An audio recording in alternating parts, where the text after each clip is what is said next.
Hello, and welcome to the Watershed Moments podcast, where I and other therapists discuss real life, everyday mental health issues to give you real and practical help to live a healthier life for yourself and with others. Now, if you want more content like this, be sure to visit our website at watershedinitiative.com to dig into the library of podcasts, articles, and courses that we've made just for you. And of course, if you need face-to-face help, definitely reach out to our partner affiliate, Lifeology of Richardson and Frisco at 214-556-0996 to get connected with a therapist or life coach. Thanks for listening, and we hope All right, everybody, welcome back to the Watershed Podcast. We're in our next episode where we're going to continue on our discussion on conflict. And specifically in this episode, we're talking about conflict as it pertains to how we respond to people in conflict. And so let me frame this appropriately. This is a little bit of what happens when we don't initiate a conflict, but someone's coming at us in conflict. And so we want to talk a little bit about how we handle those kind of situations. And so to continue to unpack this this topic, we've got our friendly therapist back here. We've got Laura Harrison, LPC. Hey, y'all. And we've got Adrian Jones, LPC intern, with us. Hey, good morning, everybody. All right. So, guys, we in our last episode talked a lot about some of the things that we do when we're, starting conflicts. We got issues and we want to talk about what our issues are. This one is when people got issues with us and how we handle that. And so I'm going to break this conversation up into two parts. The first part, we're going to cover what's called defensiveness and blame shifting. The second part, we'll talk about shutting down, withdrawing, fixing, that kind of thing. So let's just focus in on defensiveness and blame shifting. And so, again, the scenario here is someone's got beef with you. Someone has a bone to pick and they've got a conflict with you and you don't see it coming. And your instinctual response is, in this situation, a defensive response or a blame shift response. And so I want to make a distinction between those two things real quick. And so defensiveness, as I understand it, the way I'm defining it here, is when we say there's nothing wrong with what I did. Like it's not a problem. I'm defending myself in this situation. Blame shifting is a little bit different, because blame shifting moves responsibility away from self onto other people. Okay, so you can see blame shifting as a defensive response, but there are multiple ways in which you can do a defensive response. So either way, I want to try to unpack that a little bit and just kind of see how you see it in your context, in your own terms. Help me define it the way that you guys see it. What do you guys observe? I mean, a lot of times I think of defensiveness is like if you only understood. Like if you knew the whole story, then you wouldn't feel that way. And so I'm going to try to tell you the whole story before I listen to what's going on with you. Yeah. It's really like trying to explain it away, right? Like explain and sometimes really in that moment of you almost want just an apology sometimes, and the defensiveness comes across as, but this is why I did what I did, right? If you only understood, to your point, why I had to hurt your feelings, then this wouldn't even be a conversation, right? I like the way you guys both put that. It helps me clarify the term a little bit better, because defensiveness really is like a trying to justify. I'm trying to justify why I did what I did that you took offense to, and why it's okay, right? Why you shouldn't feel the way that you do, right? So just out of like in your own observation, like what effect does that typically have? Like what benefit, if you see any, does it have, or damage does it have to the one that has the issue? Like when someone's talking to you and you respond defensively, what is the usual outcome out of that you see? Usually not good, right? Yeah. Usually pretty bad. What I see it on the counseling side is a variety of ways. Sometimes people will just shut down. They'll go, well, then there's 0 point for me to talk to you then. Yeah. If you can't even acknowledge the hurts that I'm feeling that you've really caused for me, then there's 0 point for me to even bring those up to you. And then I see a very destructive thing start to play itself out. That's usually, I think the defensive and blame shifting is, in a weird way, it's even worse to me. It causes more damage than the stuffing, spewing, leaking kind of thing. Because then that person feels very invalidated, that their emotions, their feelings, they mean nothing in some ways. So. Well, it totally dismisses empathy in every way. Right. It's like I came to you with a problem. I came to you with a complaint that's a complaint between you and I. Right. And you've chosen not even to address the fact that that exists. You're just going to go on your side and say, no, no, no, no, no, no, no. Right. And so that really makes me feel, if it was between you and I, Adrian, it makes me feel like you don't even care about my position. There's no caring for me as a person or where my position is, right? Right. Absolutely. Yeah, I think it's a surefire way to shut the conversation out. Maybe that might be the reason why people do it. Is that if I defend myself harshly enough, or I come with enough aggression, that it might stop the conversation altogether and they drop it, right? And that might be the win tactic that people use to employ a defensive response. The problem is, the damage is, it tells that person no conversation is possible. I'm not willing to, I'm not going to get hurt, so I'm not going to connect anymore. And that causes walls to get built up and the relationship to be damaged, right? Yeah, and I think that posture you just described is that person that's like, this is the way I am and you don't like it, tough. Right. You know? I mean... Yeah, and even as you say that, when I hear people kind of posture themselves that way, I suspect for a lot of people what it comes down to is they are so uncomfortable with the thought of being in the wrong or being accused of some kind of wrongdoing. And there's a sense of like guilt or shame or failure or inadequacy or whatever that causes them to say, I'm not willing to go there.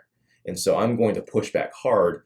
And so you just got to deal with the way that is, because I'm not going to go down this road with you. Right.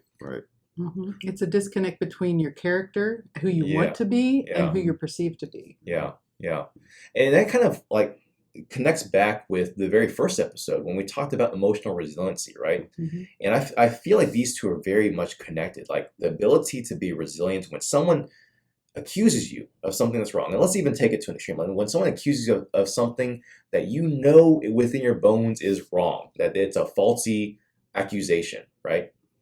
And you feel injustice, that there needs to be some resiliency to say, okay, I can withstand the experience and the feeling of being wrongly judged or accused and still be able to listen, right? That's otherwise, if I can't, then I'm going to have to respond defensively, right?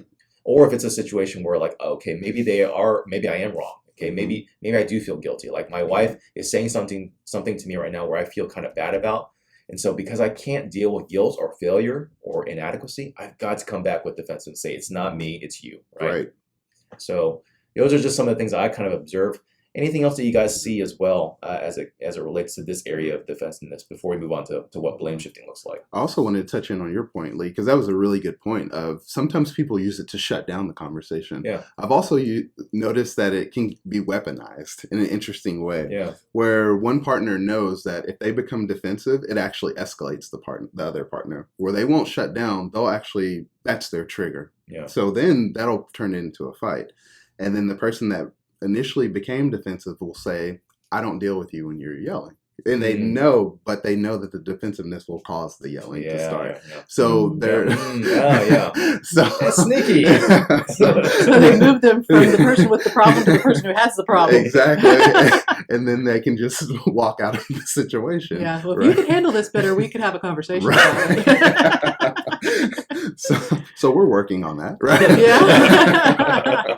Tell me about this friend of yours. Yeah, right. Tell me how this works out, right? Yeah. This thing you do, Adrian. Well, and I think there's a huge connection, like we talked about in the earlier episodes, to flooding. I mean, that is a posture you take when you're flooded, because you have no ability to like hold and sit back and say, okay, let me take a minute and figure out what's actually going on here before I respond. It's an immediate, usually a pretty quick response to either to do the defensive posture or to do the blame shifting. Right. To your point, it's almost like it's a muscle. The defensive muscle is quick. It almost happens immediately to your, I mean, it is a flooding point, right? They just immediately go there. It's not even a process. They almost don't even think about it. Yeah. They immediately go to a defensive posture. Yeah, I guess that would be if we're talking about being in a flooded state and we know, okay, I need to listen right now. I need to be receptive.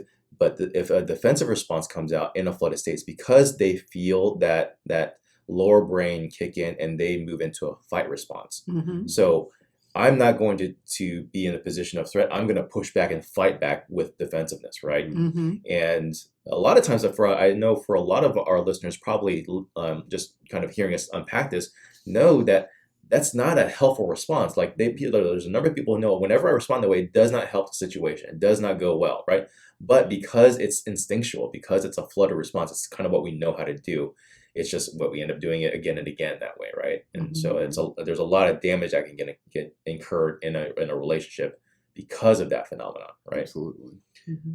So let's talk a little bit about blame shifting. We talked a little bit on the defensive end, and I want to make a distinction with blame shifting because it's again, I think of it as a subset. So instead of it being justifying and say, yes, something went wrong, but it's because of traffic. I'm late because of traffic, right?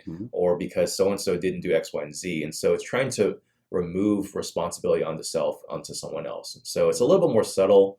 But yeah, tell me what you guys see with that and maybe, the damage that it might incur in a relationship as well when that happens. Yeah, I mean, I think blame shifting a lot of times can be less aggressive. Yeah. And can be a little bit more subtle, like, and sometimes can pass, like sometimes, oh, okay, I get it. Yeah. And so sometimes that can like diffuse the conflict. Yeah. But when it's a repeated pattern over and over again, and your partner or whoever you're in conflict with realizes, oh, she never takes responsibility. Right.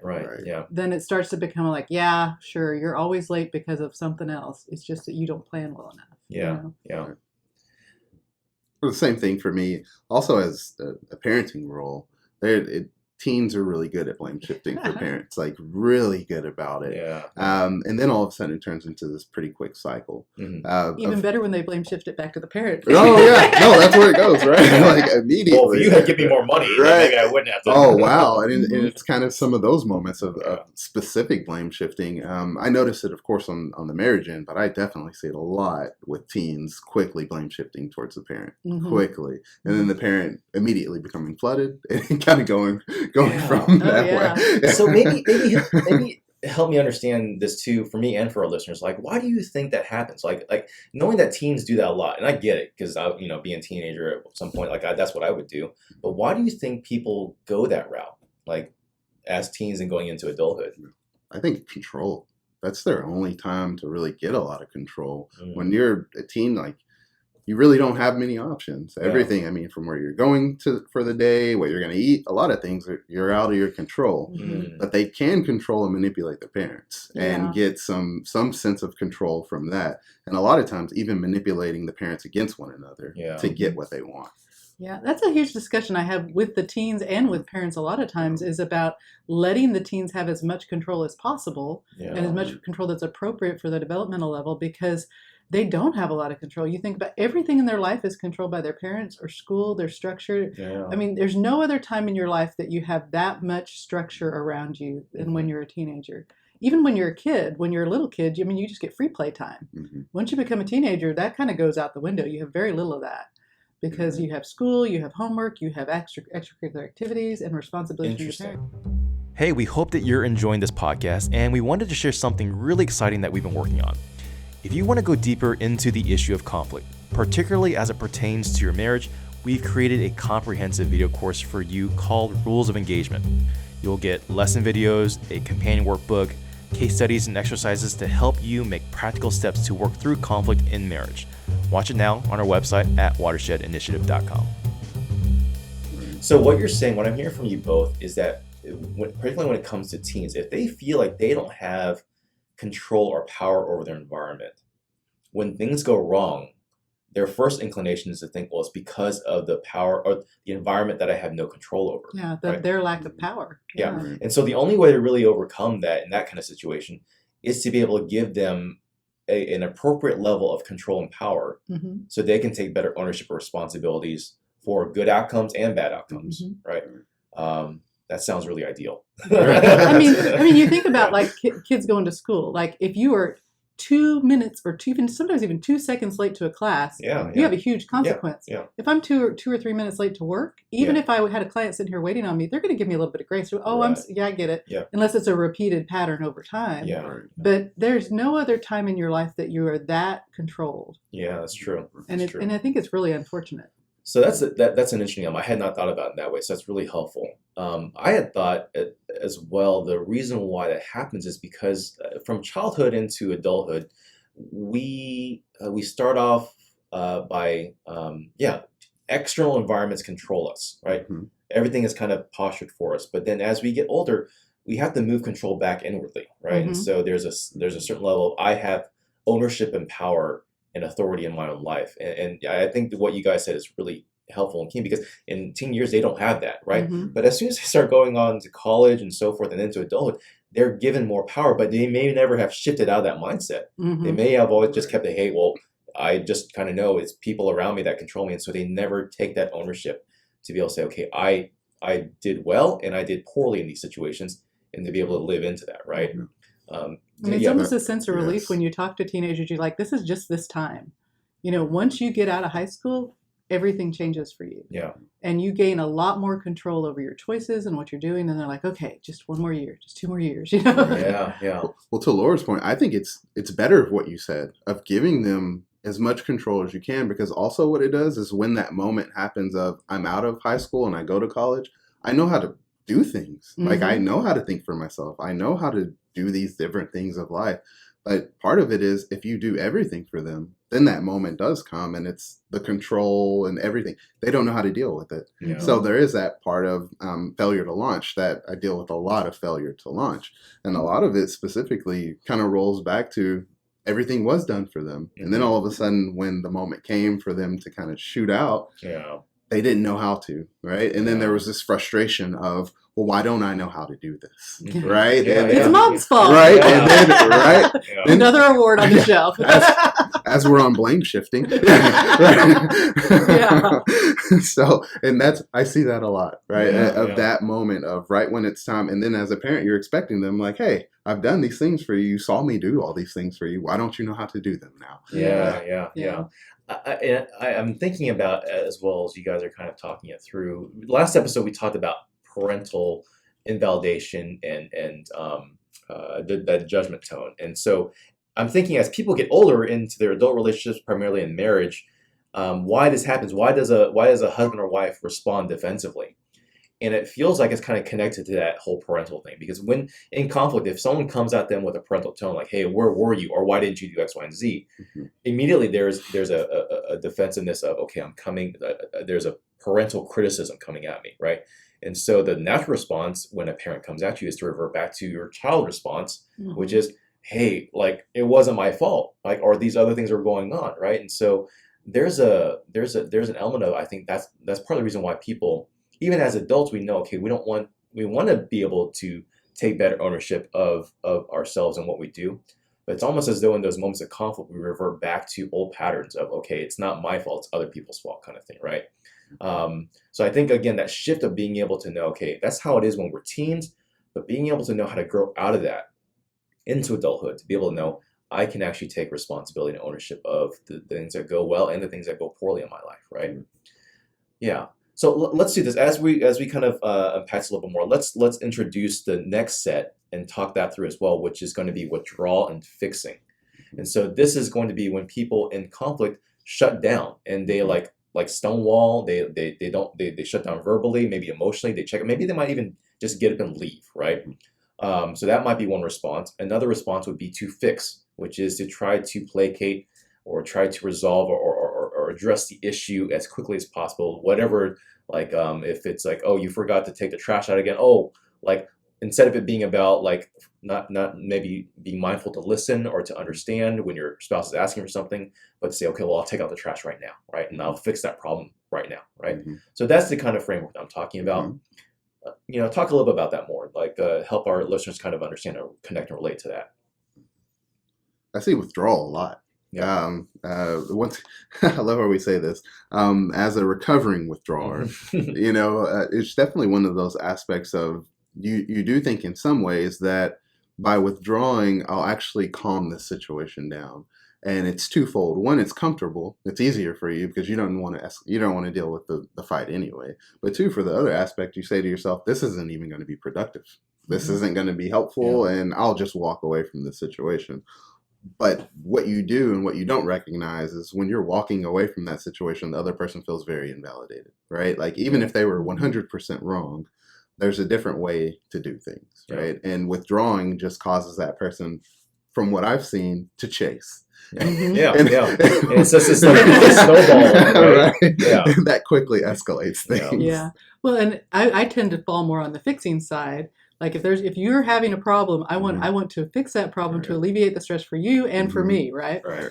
But I think that part of both of these, when you were talking about, I was going to say that fixing is a lot about respect, but both of those are about respect. Like when you talk about like taking out the trash, that's like, I feel like you're not respecting me because you're not carrying your part of the load around. Yeah. Right. And then withdrawing is the same thing. You're not engaging with me, so you don't respect me enough to have the conversation with me. Right. And so the underlying feeling, I think, in both of those a lot of times is about respect and being willing to enter into those uncomfortable spaces with people rather than just, okay, I'll just take it out. Right. This one time. Point. Yeah, right. Exactly. And then it happens again. Yeah, so it's like a Band-Aid. It's an attempt to try to just resolve as quickly as possible the conflict at that point, but it undermines everything else that undergirds that conflict for the person who's initiating it, right? And that's the damage that I can totally see. If you keep doing it over and over again, it, like I think to your point, Adrian, only emboldens that person to want to pursue that conflict even more and say, okay, you still don't get me. And now I'm going to escalate, and I'm going to use whatever bad tactic I can, spewing, parental tones, whatever, to make you get it, right? Right, absolutely. Yeah. In some ways, to feel the pain that they feel. Absolutely, right? yeah. So they're gonna do what they can do to get that pain felt. I should say, in full disclosure, I moved into a fixing role as I became a father. So to the point, there are some ways that you kind of minimize the problem that those people are going through. If the only thing you're trying to do is fix it, right? Yeah. For the analogy of taking out the trash, you're not really even listening to the problem that person had and really addressing the actual concern. You're just blowing it off, and there's not a justice aspect to it, right? Or there's not an aspect of you actually recognizing the role and the hurt that you caused. It's just, let me fix it. Let's make it better.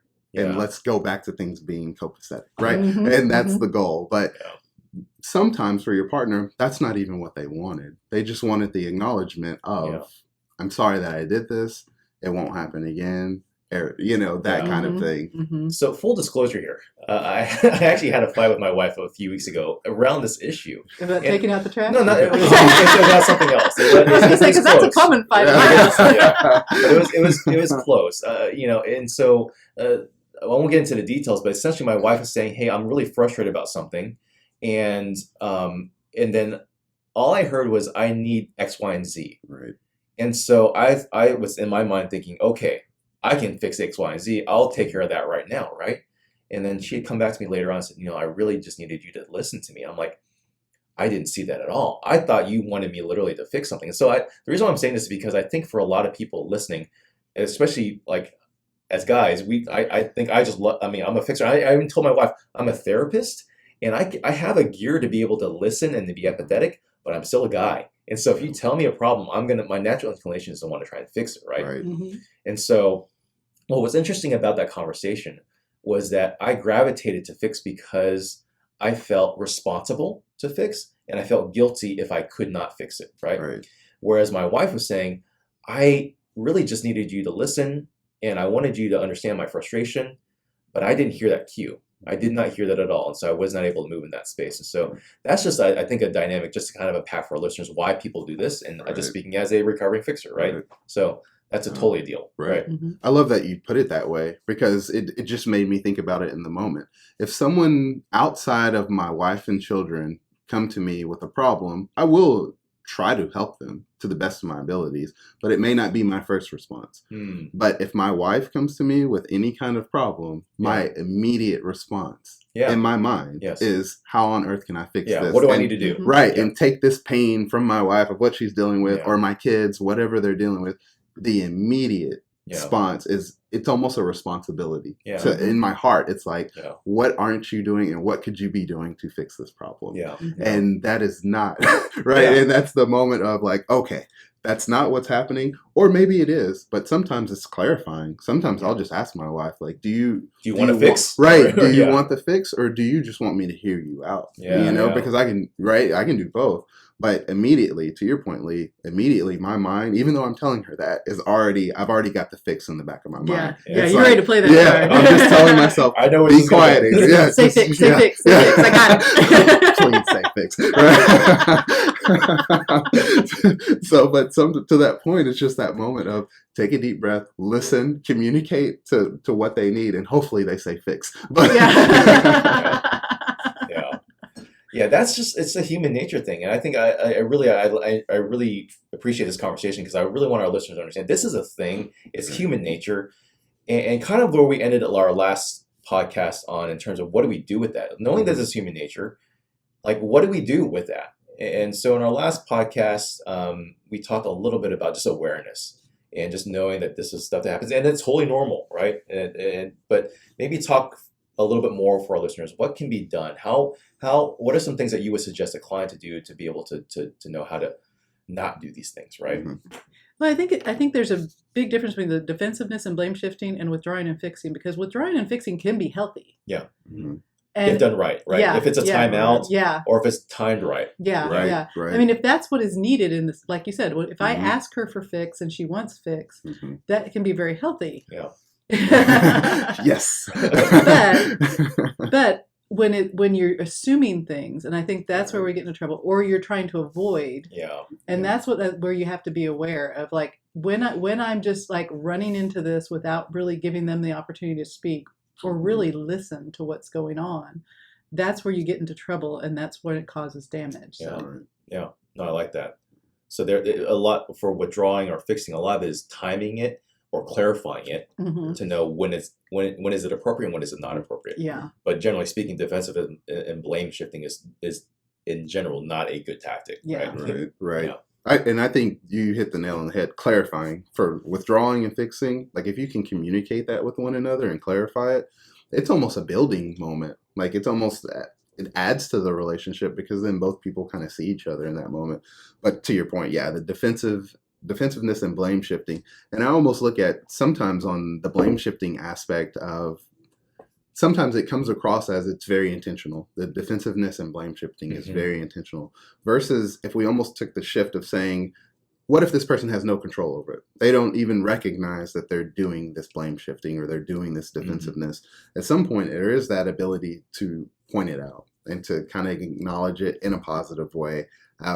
To me, it's that part of communicating it, because blame shifting, hearing you talk about, it's so easy. Yeah. It's so easy for some people, and it's almost just a muscle that they've built up, and it's super strong. And they don't even know they're doing it. Absolutely. Yeah. Absolutely. But that's like the difference between playing Risk and Candyland right there. The strategic maneuver that has to be able to be done in that situation. Yeah. That's a good way to put it.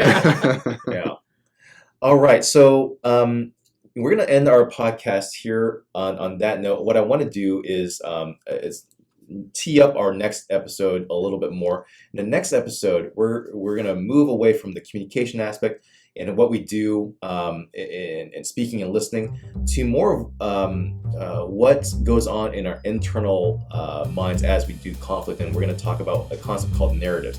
We touched a little bit on that in the episode where we unpack negative assumptions and interpretations. That's where we're going to unpack a little bit more just how our past hurts and just things that happen in conflicts over time influence the way we see current situations and conflicts that happen going forward. So I want to just kind of tee that for you. Definitely listen in on that podcast and our next episode. And so Adrian and Laura, thanks for joining us in this episode, and we'll have you guys in the next one. Thank you very much. All right, have a great day, guys. Thanks for listening. Now, if you benefited from this podcast, be sure to subscribe, like, share with your friends, and make sure to leave us a review on iTunes. It really does help us to keep making podcasts and more content like this possible for you. If you have any questions, want to get more content, or just want to stay connected with us, go to our website at watershedinitiative.com and follow us on social media. Lastly, if you want to get connected with a life coach or therapist, call us at our collaborative group practice, Lifeology in Richardson and Frisco, Texas at 214-556-0996.